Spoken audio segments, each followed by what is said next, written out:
La rentrée scolaire est un moment de stress pour les parents, pour les enseignants, mais aussi et surtout pour les apprenants. Eh bien, entre l'achat de fournitures scolaires, entre les paiements de frais de scolarité et bien d'autres choses, c'est vite arrivé pour le parent d'oublier de prendre des dispositions nécessaires pour l'équilibre sanitaire de l'apprenant. Eh bien, rentrée scolaire, comment garantir un équilibre sanitaire de l'apprenant? C'est la thématique de cet entretien. Mesdames, Messieurs, bonjour et bienvenue à cet entretien.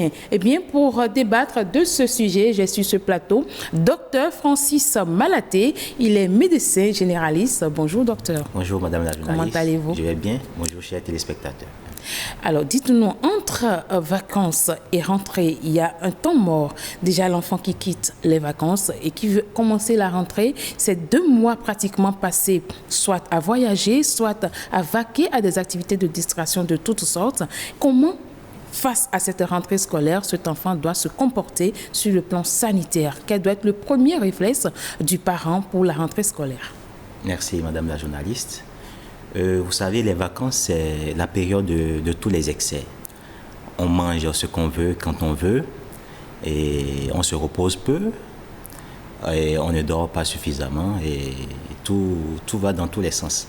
Donc, entre ces moments d'intense sollicitation de l'organisme et le moment de la rentrée qui demande également une sollicitation, il faut pouvoir observer un break et vérifier, faire un check-up, vérifier que l'enfant va bien, qu'il est dans toutes les dispositions pour pouvoir acquérir de nouveaux enseignements.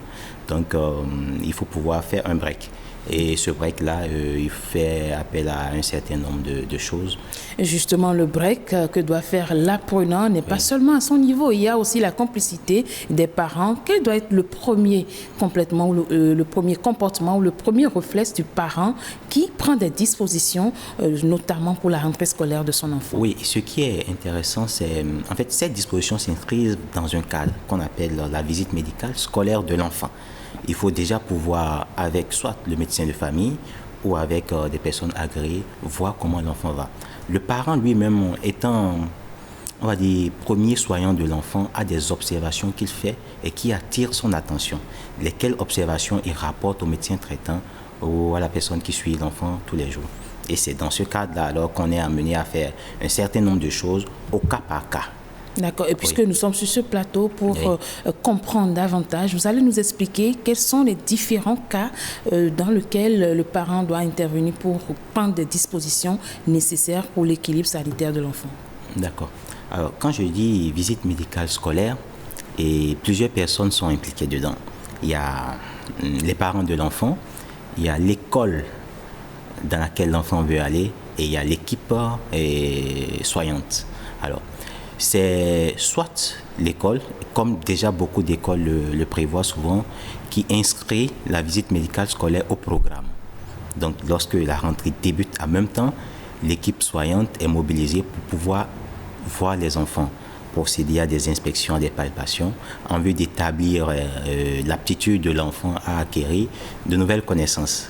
Lorsque l'État et l'école ne le prévoient pas, c'est le parent même qui, de son chef, décide d'amener l'enfant auprès du médecin soignant en fonction des observations qu'il a fait par rapport à l'enfant. On est amené à prendre des dispositions, surtout biologiques. On fait des prélèvements biologiques, des examens imagériques en fonction de ce que l'enfant présente, de l'état de l'enfant. Et alors, tout ça, c'est dans le but de décider de l'aptitude de l'enfant, de le mettre dans les conditions pour acquérir de nouvelles connaissances. Ok, et quand nous prenons le cas des parents, qu'est-ce que le parent doit faire? Non, essentiellement, c'est amener l'enfant, voir les soignants. C'est vrai qu'il y a une composante psychologique, parce que le parent doit pouvoir observer suffisamment l'enfant.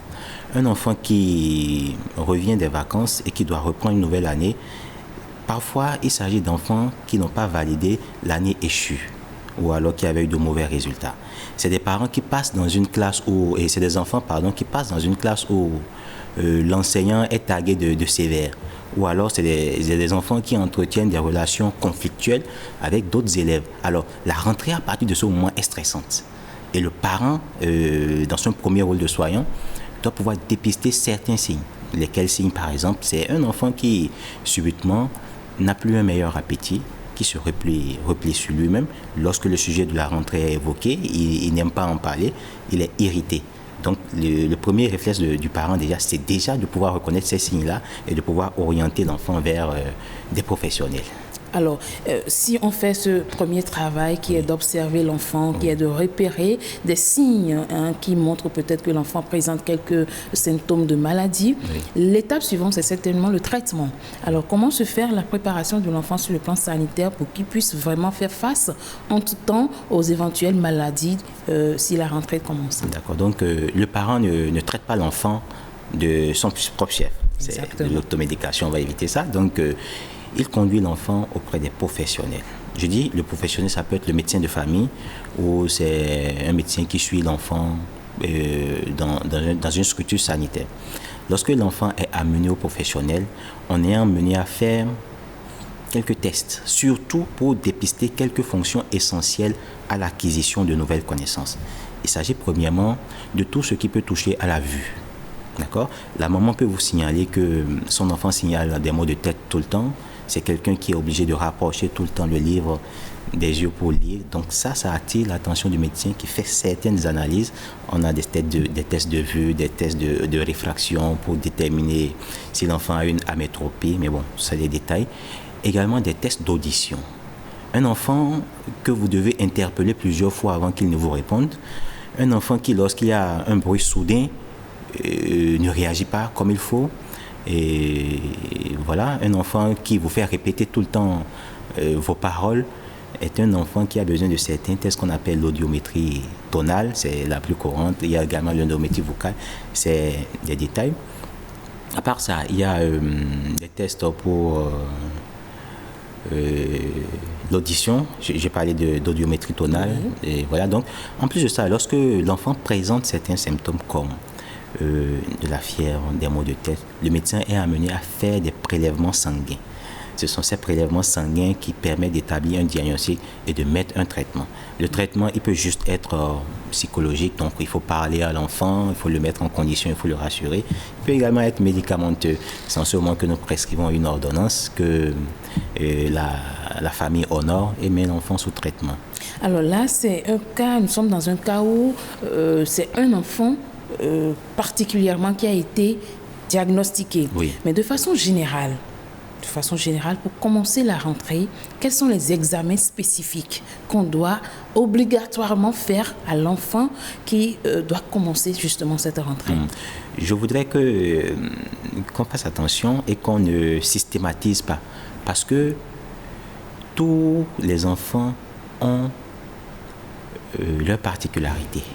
Et en fonction de certains signes qu'ils présentent, on peut être amené à faire des examens, mais on ne retiendra pas tout de suite un certain nombre d'examens pour les malades. Parce qu'on peut facilement vous dire qu'il faut faire un test de palu, mais si on vous dit ça, c'est parce que nous sommes dans une zone endémique où le paludisme sévit, où l'enfant dort tard et il se fait piquer par les moustiques, donc on peut être amené à checker ça. Mais la visite médicale scolaire et toutes les dispositions qu'on prend pour l'enfant s'inscrivent dans une dynamique préventive.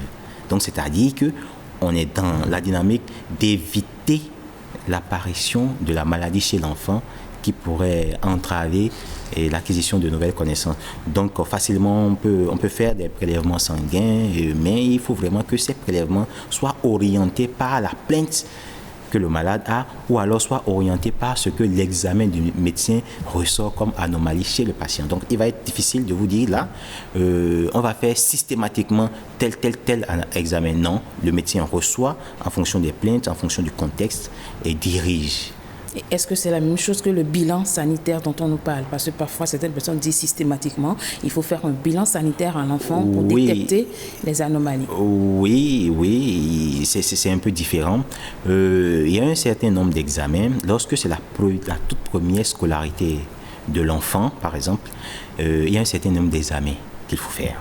Lorsque c'est un enfant qui est déjà connu malade et qui suit un traitement, il y a également un certain nombre d'examens à faire qu'on appelle le bilan de suivi. Le bilan de santé, oui, c'est un bilan de santé. Le bilan de santé, lui, il s'attaque essentiellement en fonction de votre âge, de votre profil, aux maladies qui pourraient vous déranger. On dit il faut faire un bilan dans tel domaine pour voir s'il n'y a pas un truc comme ça qui vous guette. Alors, nous avons assez parlé des examens, mais il doit y avoir aussi des aptitudes ou des comportements à adopter justement sur le plan sanitaire pour pouvoir passer de très belles rentrées scolaires. Oui, et la première chose, c'est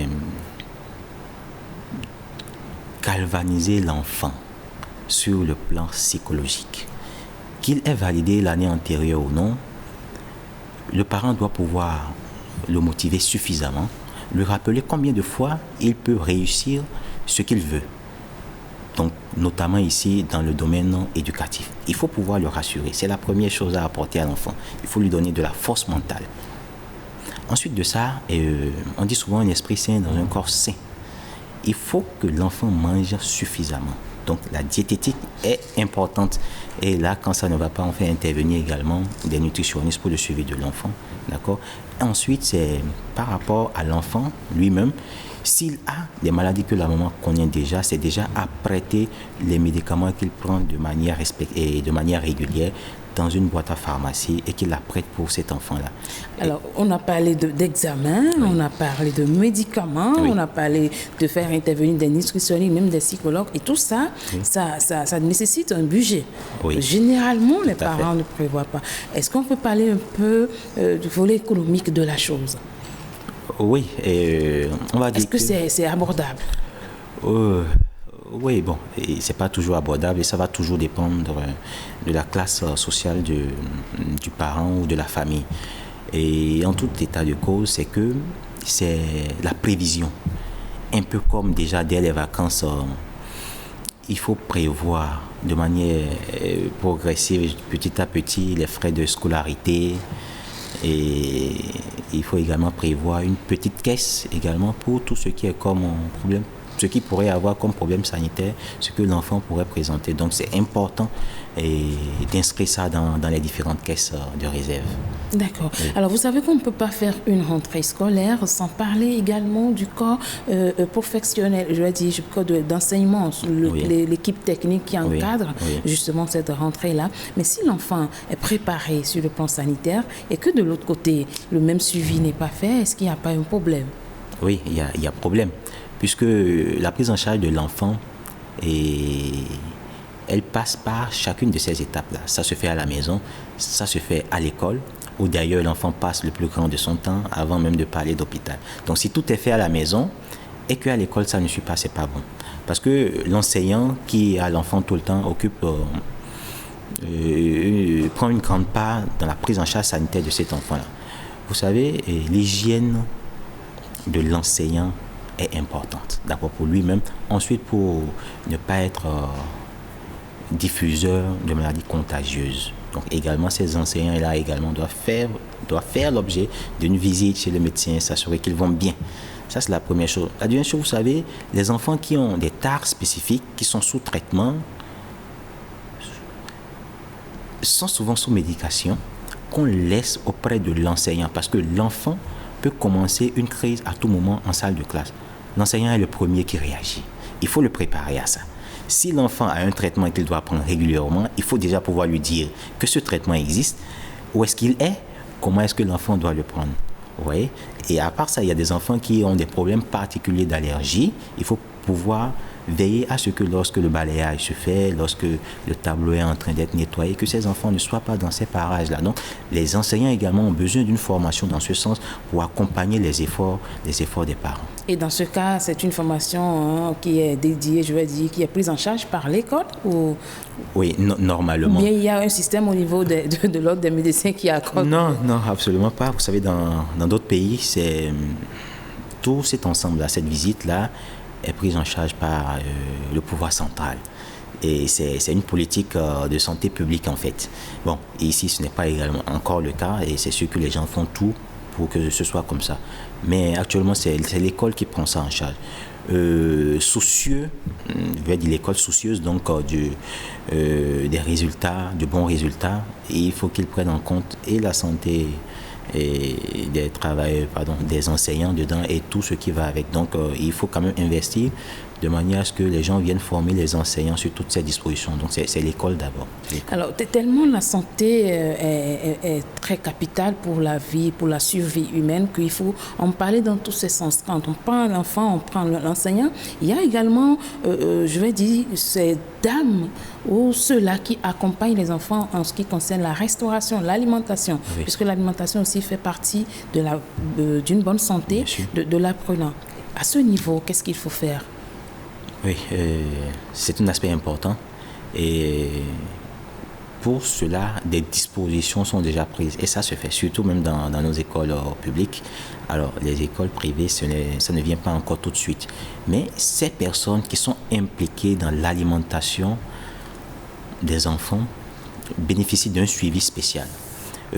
Normalement, en début d'année, ils ont également droit à une visite médicale d'aptitude. Cette visite est sanctionnée par une fiche d'aptitude qui dit oui, telle personne est capable donc de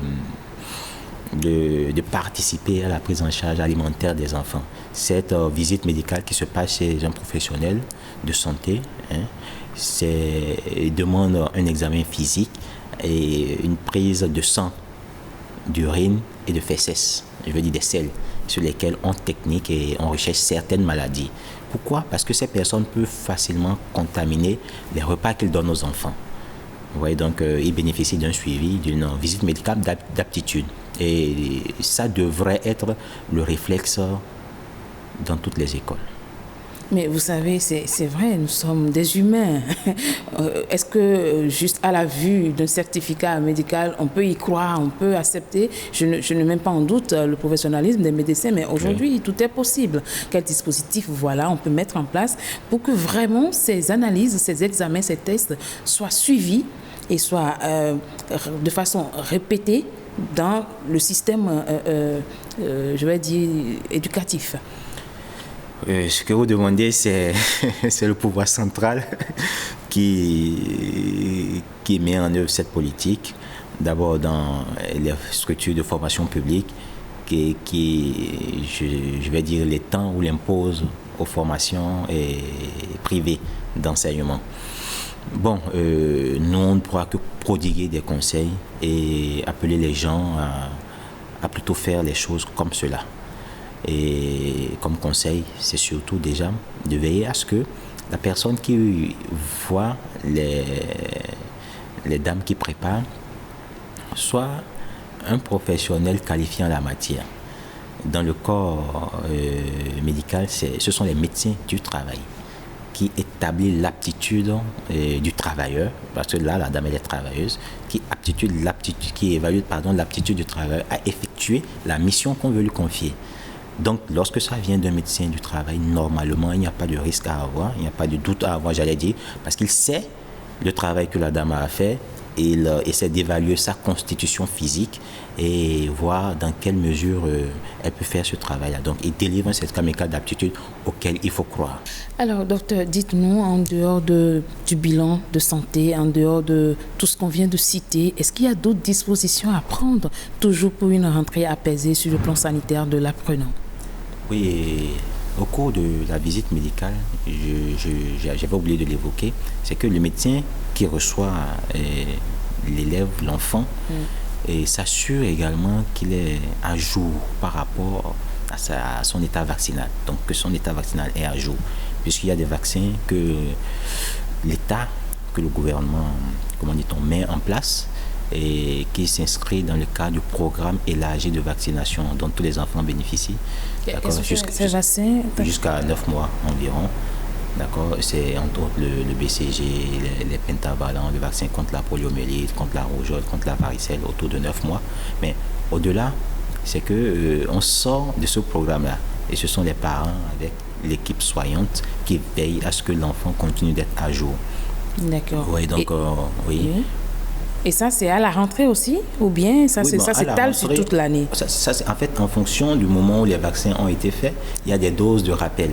Alors, lorsque vous venez, par exemple, voir le médecin au cours de la visite médicale scolaire, il peut, si le moment est arrivé, demander également à ce qu'une vaccination soit faite, ou si le moment n'est pas arrivé, programmer cette vaccination-là pour que l'enfant en bénéficie. Donc, il y a des âges différents, on ne va pas citer tout.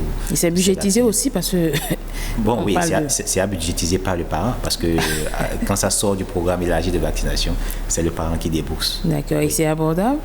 Bon, et on va dire que c'est relatif. Oui, vous savez, parce que quand on dit rentrée scolaire, c'est un mélange de tout, et donc il faut toujours prendre tes dispositions. Ça prouve qu'il faut vraiment budgétiser le volet sanitaire de l'enfant. Oui. Alors, puisque vous êtes sur ce plateau, on va bénéficier de quelques conseils. Déjà, en matière de signes, comment est-ce qu'on peut détecter un enfant qui tout de suite présente quelques anomalies afin de pouvoir aider également les parents ou les enseignants en cette période de rentrée scolaire pour aider sur le plan sanitaire? D'accord. Lorsqu'on veut préparer l'enfant, il faut veiller à dépister tôt les troubles psychologiques. En parlant de troubles psychologiques, j'avais dit tout à l'heure un enfant qui se replie sur lui-même, qui n'a plus l'appétit ou qui mange beaucoup trop. Voilà, donc perte d'appétit ou alors c'est en excès, qui est stressé, qui est irrité à chaque fois qu'on parle de rentrée. Et c'est déjà ça qui alerte le patient. En dehors des troubles psychologiques, il peut y avoir des troubles de langage.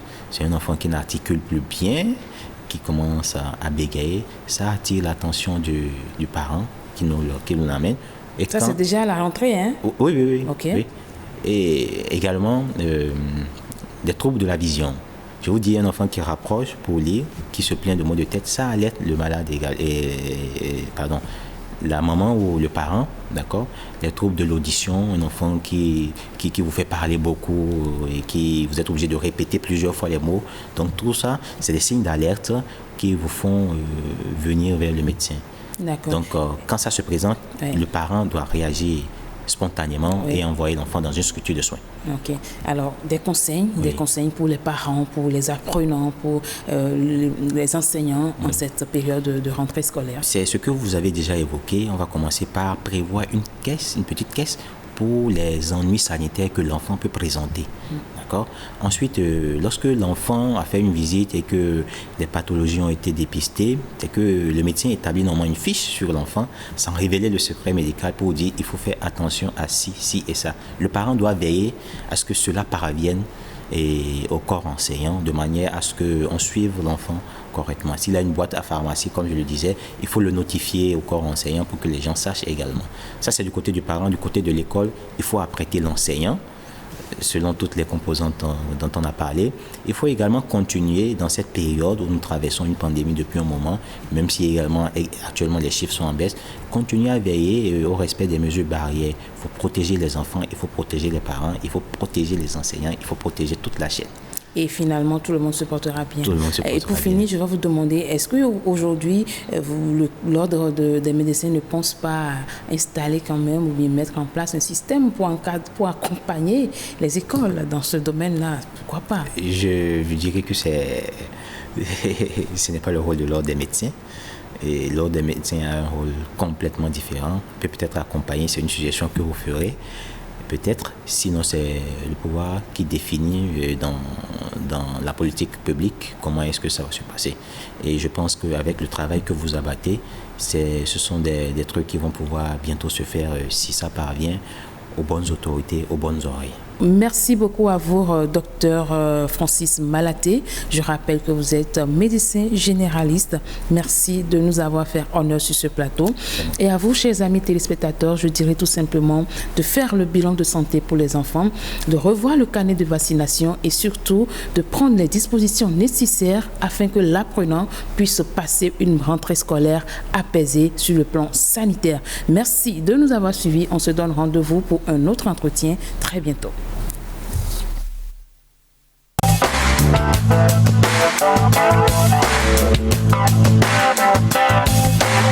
Thank you.